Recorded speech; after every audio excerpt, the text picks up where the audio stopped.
You won't believe France refused to leave and got their French officials arrested by Niger. The military junta ordered the French ambassador and several senior diplomats to leave the country within 48 hours, including one of President Emmanuel Macron's closest allies in Niger, a prominent French political advisor. Tensions escalated further when Macron responded by saying that France does not take instructions from what he described as an illegitimate authority, referring to the junta that seized power after the coup. It appeared he may have expected the military leadership to back down from its decision to expel French officials following his remarks.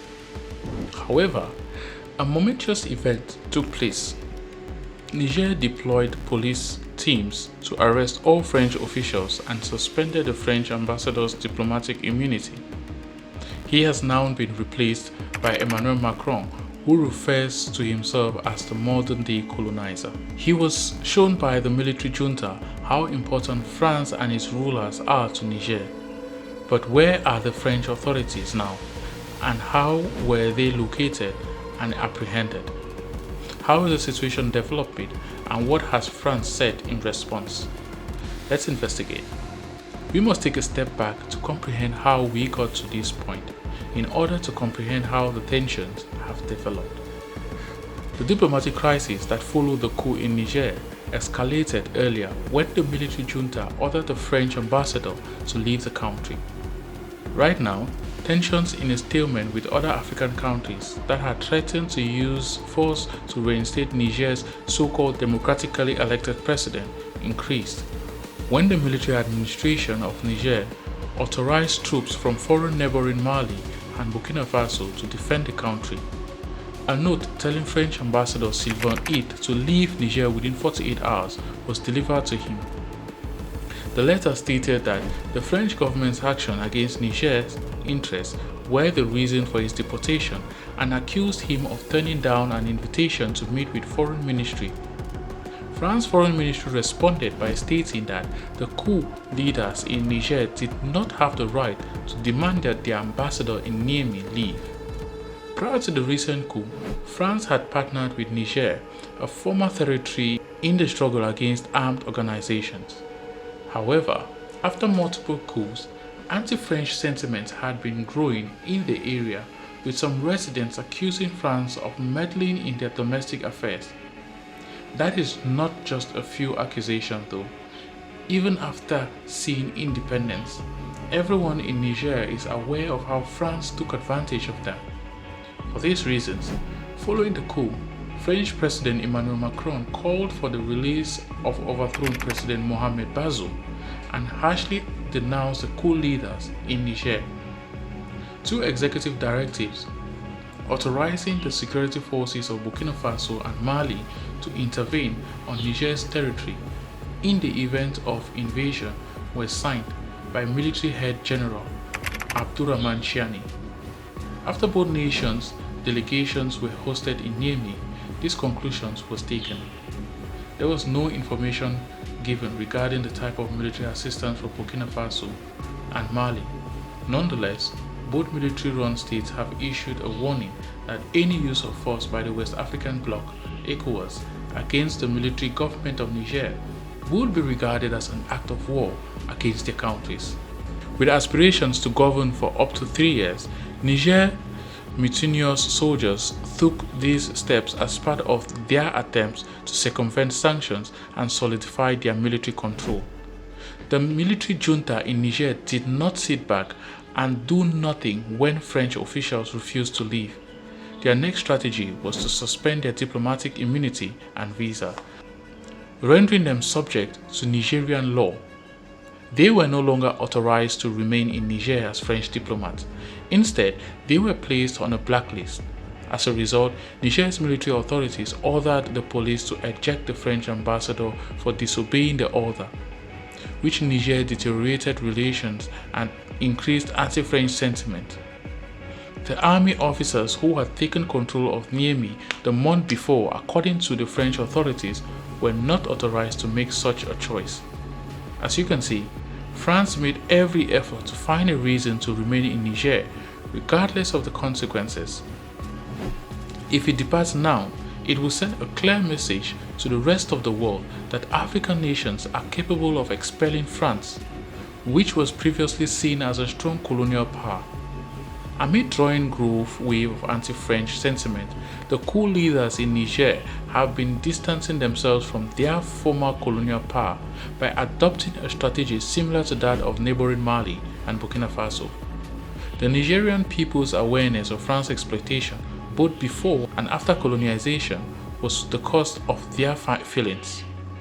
Without a doubt, the majority of colonial powers, including Portugal, Spain, and Britain, were brutally and barbarous during their colonial eras, but after it ended, they avoided getting involved in the affairs of former colonies. However, France never left its former colonies and kept draining them of their blood. Sylvain Ite, the French ambassador, and his family had their visas suspended, and the police were instructed to expel him. According to a letter obtained by the news agency Agence France-Presse, the envoy was no longer granted the rights and advantages that came with being a member of the French embassy's diplomatic staff. It had also stated that the ambassador and his family's diplomatic cards and visas had been revoked, and that the police were to carry out his deportation. The Western media has been promoting the idea that Niger's president was democratically elected ever since the coup. The West encourages exploitation in this way. Under a democratic flag, it encompasses everything. Nigerians, however, have a different narrative for them. It's a revolution rather than a coup. Chants of "Down with France" had been a regular feature of protests in the capital, notably in front of a French military installation in Niamey. In addition to calling for the reinstatement of the overthrown president, France has promised to back the efforts of the West African government's economic community to reverse the coup. Following the coup in Burkina Faso and Mali, France changed its approach and removed thousands of soldiers from those bordering nations. French President Emmanuel Macron restated France's support for President Bazoum and stated that the ambassador would stay in Niger after the military junta ordered him to leave. In order to test every French strategy, he made the game lengthy. Maybe he was unaware that things were different this time. Macron believed that the United States and the European Union would back him, so Niger would not want to put up with this pressure. He thereby put his life at danger by choosing not to call the French ambassador back.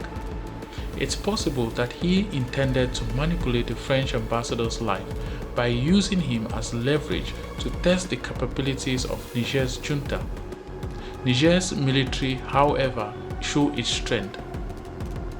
Forces were dispatched to apprehend French diplomats in Niger when the window of opportunity to flee the country closed. They were given plenty of time to depart because their stay was unlawful. However, they failed to do so, which put them at risk of arrest. Stéphane Julien, a counselor for the French nationals living overseas and a key figure who may have close relations to the former president of Niger, is the most significant of these arrests. A French elected official in a military-run Niger was later confirmed to have been arrested, and France's foreign ministry urged his prompt release. However, we must examine what he actually stated in retrospect. How is he asking for the French official's immediate release, since he previously stated that he would not follow orders from an illegitimate government? That then, in an implicit acknowledgement of the military dictatorship in Niger, Macron sought to take advantage of the potential tension between France and Niger to rise. As it turned out, he was mistaken to believe that the junta would not take such a risky action. The foreign ministry did not say whether Paris was informed on Julien's whereabouts or how and where he was taken into custody as a counselor to the French nationals living overseas. The arrested official carries the title of Conseiller des Sociétés de l'État étranger. These advisors are elected politicians who work closely with the nation's embassies and consulates on behalf of French immigrants. There are 442 such advisors globally, according to the Foreign Ministry's website. They help France expatriate with a variety of concerns pertaining to employment, education, social security, and other matters while serving 6-year terms. However, they provide a different function in African nations. The entire scenario can be explained by the constant close relationship within the president. These advisors convey whatever policy is developed in France. They are in charge of the French puppet president, much like masterminds. Following the French chancellor's imprisonment, France held negotiations with the military junta in Niger. The chancellor may have been released when terms of their release were established. However, what were these informal agreements' terms and the conditions? You will soon learn about them though. The chancellor's release has been confirmed by the French authorities 5 days after his arrest. Stéphane Julien, a counselor for French nationals living overseas, was freed on Wednesday, according to a statement from France's foreign ministry. The statement emphasized that the French government had demanded his release, although it gave no specifics regarding his release or the circumstances surrounding his arrest. How, though, could Niger let him go? At that point, you ought to be aware of Macron's response. Macron pleaded with the Nigerian junta, possibly for the release of the French official. Additionally, President Emmanuel Macron declared on Sunday that France would remove its ambassador from Niger and its military deployment there. This is the triumph of Niger. After years of exploitation, France has been beaten by Niger. The junta in Niger responded to this declaration by emphasizing that imperialist and neo-colonialist forces are no longer allowed on our country's land and stating that it represents a new step towards national sovereignty. The new era of mutual respect and sovereignty-based collaboration has already begun. The statement made by the junta in Niger demonstrates their dominance. It is instructing France on how to act and communicate in order to preserve its reputation. Given that France forces had recently left adjacent Mali and Burkina Faso owing to coup in those nations, this announcement severely damaged France's African policy, citing a lack of acceptance of the legitimacy of the coup leaders. France has continued to maintain its military presence in Niger after the July coup and repeatedly rejected an order from the new junta to return its ambassador, Sylvain Ide.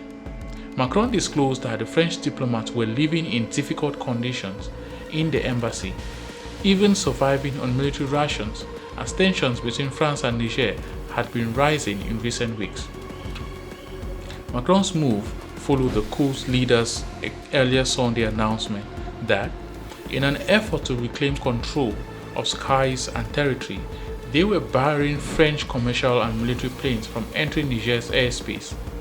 Other international aircrafts were not subject to these restrictions. In an interview with French media networks, Macron disclosed that he had a covert conversation with Bazoum, in which he told him that France had decided to recall its diplomat and ambassador. In front of the world, Macron is mocking himself. He is attempting to demonstrate that he is following directions from the deposed Nigerian president rather than the military dictatorship. Regardless of what he is attempting to convey, he and France have lost their standing and influence. French pride has just been destroyed by the military dictatorship in Niger. Macron attempted to reinterpret his request for the return of French troops in order to save his reputation, citing the Niger authorities' refusal to fight terrorism. Hollande declared that France would terminate its military collaboration with them. In order to secure a smooth transition, Macron said that the French forces will probably gradually withdraw by the end of the year in coordination with coup leaders. As the continent's objectives change, it's important to note that France's role as Africa's gendarme and policeman may be coming to an end, especially in light of the country's repeated military interventions in its former colonies in recent decades. The French quasi-empire in Africa is collapsing, as evidenced by the catastrophe in Niger. Following a coup, The former colony is rejecting French control, while other international powers, including China and Russia, are expressing interest.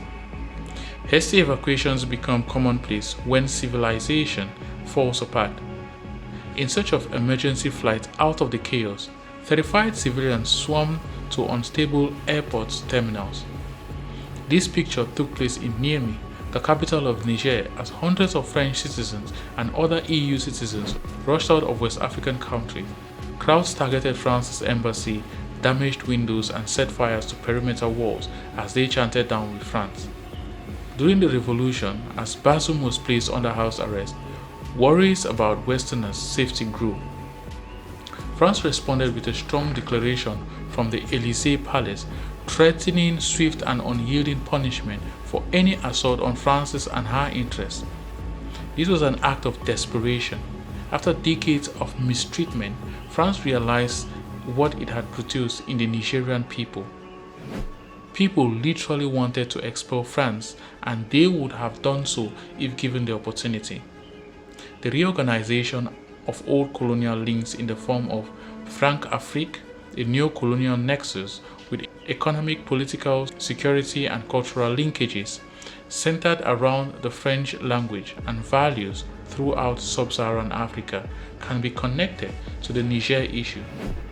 With coup occurring in Mali and Burkina Faso, as well as growing animosity towards France, the coup in Niger is a part of a larger regional trend. Concerns over a fresh race for Africa have been raised by Russia's Wagner Group's offer of assistance to rebellious Nigerians.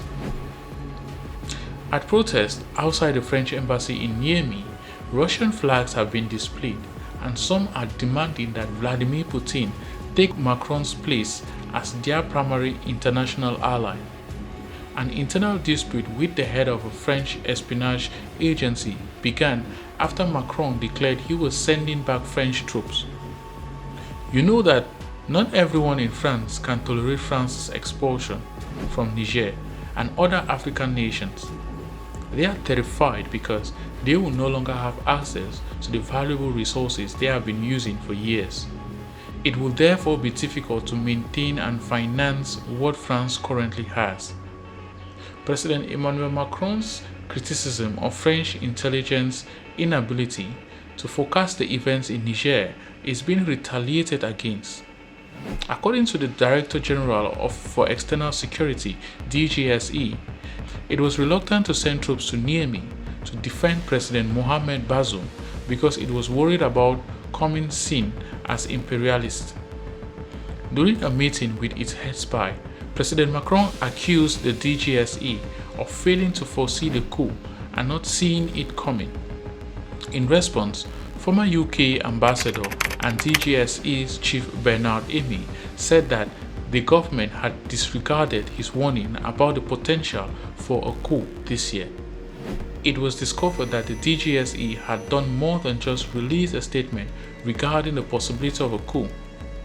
Just before President Bazoum was overthrown, it has suggested sending special forces to defend him. As you can see, France was getting ready to send troops to Niger in order to prevent the coup. This is evident in the junta's assertion in Niger that Bazoum had communications with France regarding a potential assault on the presidential palace. What France was planned has now been revealed by the disagreement between President Macron and the director of the espionage service.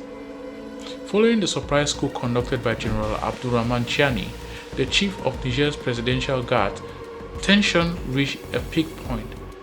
During a defense council meeting held at the Élysée Palace, Emmanuel was reportedly chastised by President Macron for not foreseeing the coup in Mali, another former French colony in West Africa. In 2021, the dispute calls into doubt France's goals in Africa. Before the coup took place, what information did Macron want to know? Does he have a duty to meddle? Now, what was meant to happen has actually occurred. Even now, France's influence in Africa has diminished. Following Mali, Burkina Faso, Gabon, and Niger, additional African nations will expel France. Macron may now realize that symbolic resistance and diplomatic pressure are no longer producing the same results in Africa. Across the continent, many leaders are increasingly prioritizing sovereignty and immediate action over prolonged political negotiation.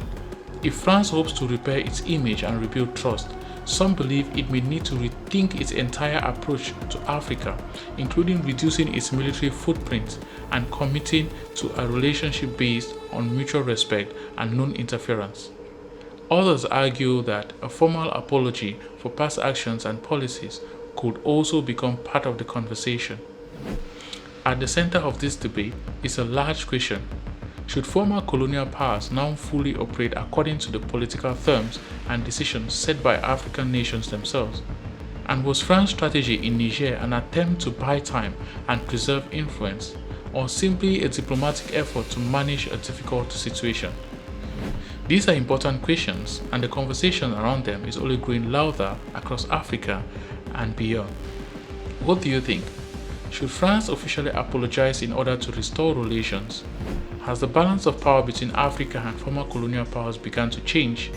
And what does Niger's stance mean for the future of foreign influence in the Sahel? Share your analysis in the comments below